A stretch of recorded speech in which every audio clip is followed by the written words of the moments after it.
Hi, good afternoon. It's tea time, and so this is the first edition of Tea and Tarot.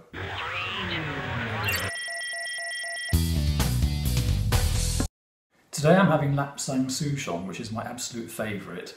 I'm addicted to it. I tried to give up caffeine, but Lapsang Souchong draws me back, like vegetarians get drawn back by bacon. In this episode, I'm going to be telling you some very basics about how to read tarot cards. I'm afraid I can't tell you everything. Reading tarot cards is a bit like learning a language. It takes a while, but the early stages are also very exciting. You might find you have beginner's luck. You might find your first reading is a real revelation. Then after that, you can decide whether you want to get really into it, really thoroughly into it, whether you want to be so familiar with the cards that you could maybe read for other people, read for your friends, or read professionally. But anyway, just for today, I will be telling you three basic things. I'll be telling you which pack I think you should use, which tarot pack. I'll be recommending a basic book that explains the readings and will get you started. And I'll do a simple reading just so that you can see it in action and just get some feel for what's going on here. My name's Robert. I live in Berlin-Neukölln. I'm also a writer, a musician, a performer, all sorts of things really. I've been a tarot reader for many years, many decades, on and off, sometimes professionally, sometimes not. And I plan to appear every 2 weeks. I will do an ongoing course on how to read tarot cards.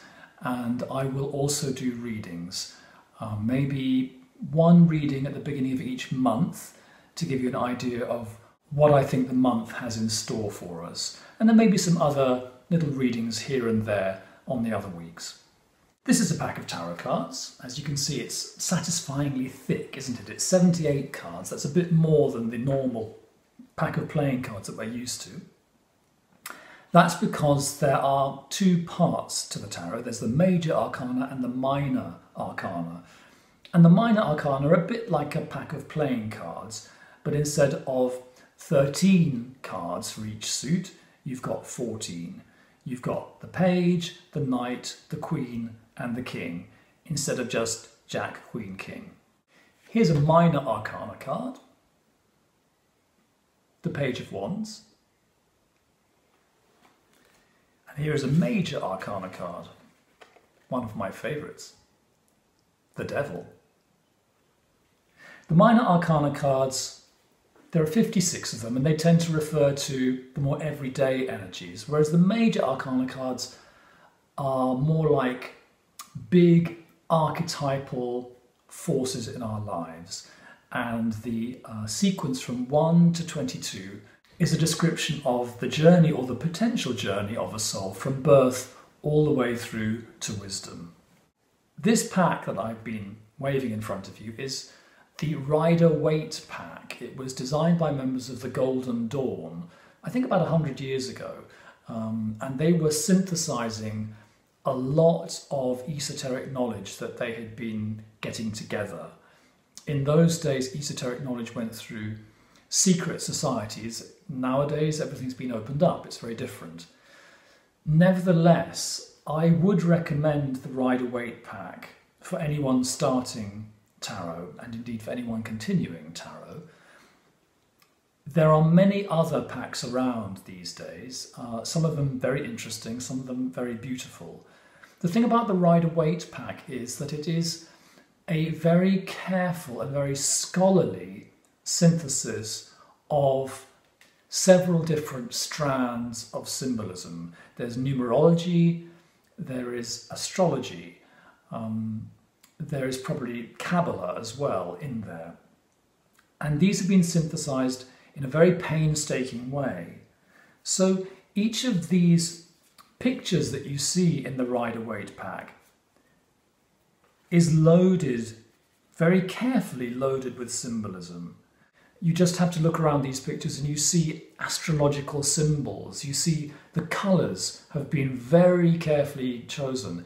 Each colour symbolises something. If a pillar is grey, that's a different meaning if a pillar is black, for example. So yes, start with Rider Waite. There is a tradition that your first tarot pack should be given to you as a present. So this means that you've got to find someone who wants to give you a present, wait till it's your birthday, maybe, or Christmas, and then drop heavy hints like, oh, I've been thinking how nice it would be to have a tarot pack of my own, things like that. And hopefully that person will then give you a tarot pack as a gift. It's nice, isn't it? It's just a tradition. You don't need to take these rules too seriously, but it's nice if the tarot pack was given to you. Which book do I recommend as a basic primer? I'm not going to tell you everything about every card in the tarot pack. It would take too long. And there are books out there that you can study.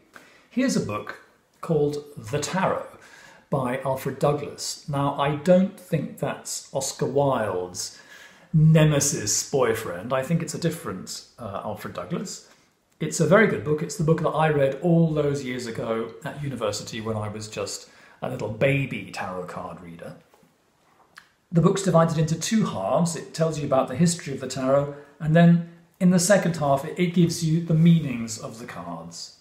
And these meanings will really be like a Bible to you. People disagree about the meanings, and that's fine because these symbols are quite slippery. But I think it's quite good to have a starting point, and I would recommend this book as a starting point. That's my hot tip. As I said, tarot is a bit like learning a language.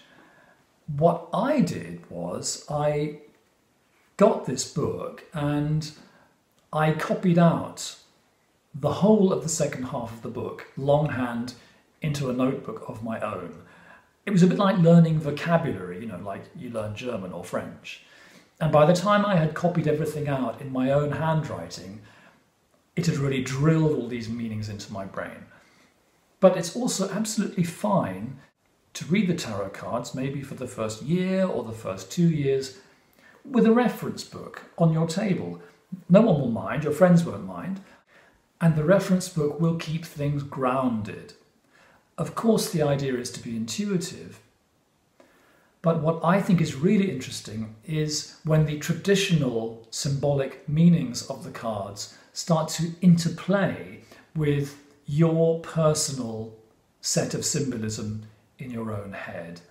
And that's when you really start to open up to intuition. Okay, so let's say you were going to do a tarot reading.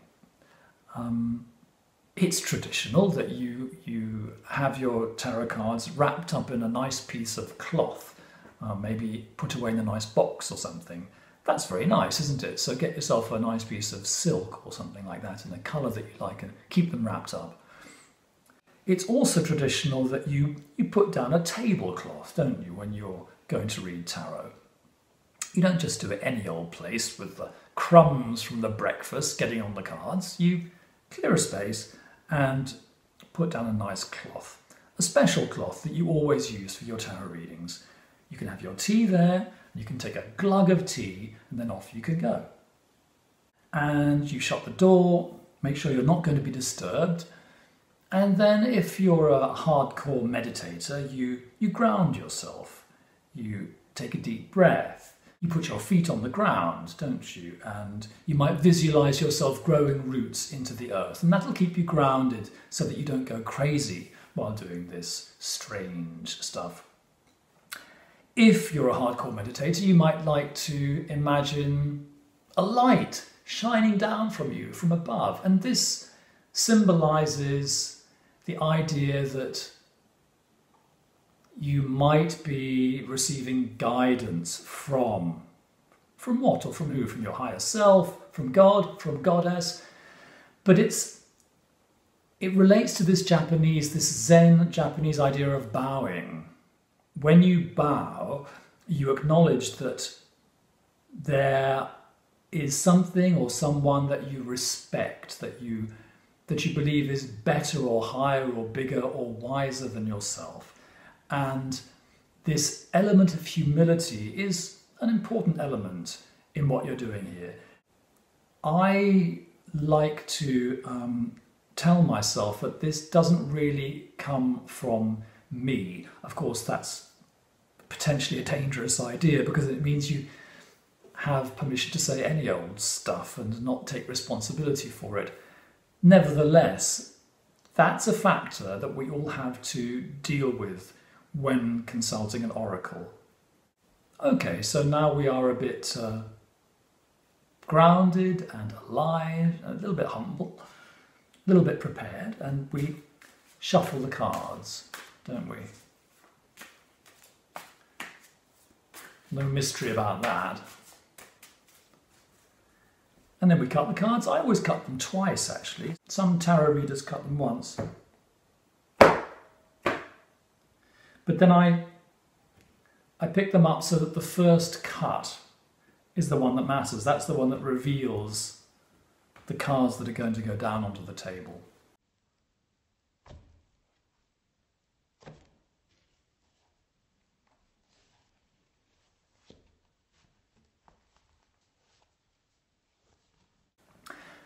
In this case, I'm going to turn up 3 cards.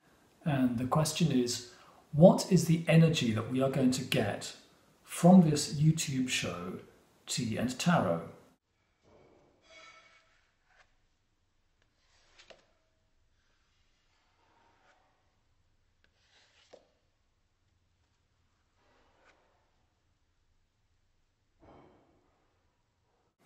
Okay, so what we have here, left to right, is the Page of Pentacles, the 5 of Pentacles, and the Moon. The Court cards can be either people in your life or they can be energies. The Page of Pentacles is a helper. Pentacles are coins, they're the suit of earth, so they are practical, they are down to earth. They keep us organised, they keep us sane in a way. Anything that earths you keeps you sane, stops you flying away into hysteria or anxiety or fantasy. The 5 of Pentacles is the central reading and it appears to be very unfortunate. We have 2 people trudging through the snow. One of them is on crutches, neither of them really have very good shoes.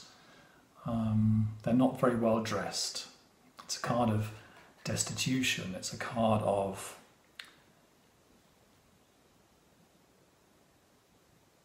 hard times. It's a card of trouble. And that's the central card of this reading.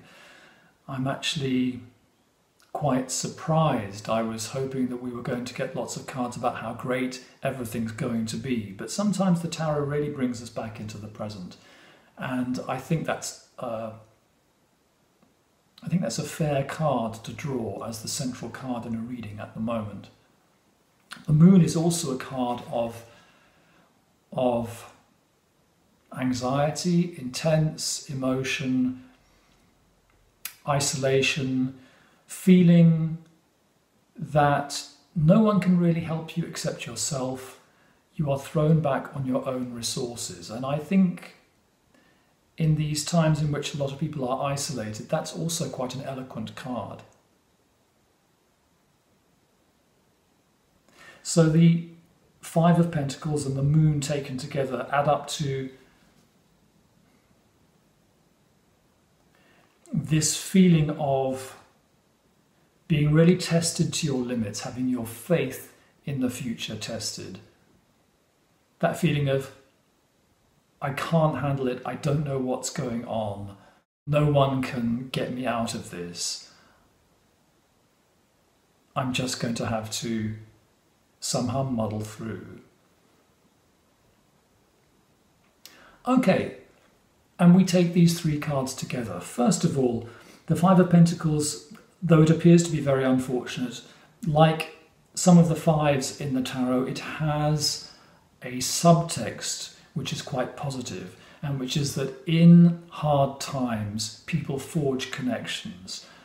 People forge friendships, and relationships become deeper and relationships evolve, so you have companionship in hard times. And the Page of Pentacles is help and support.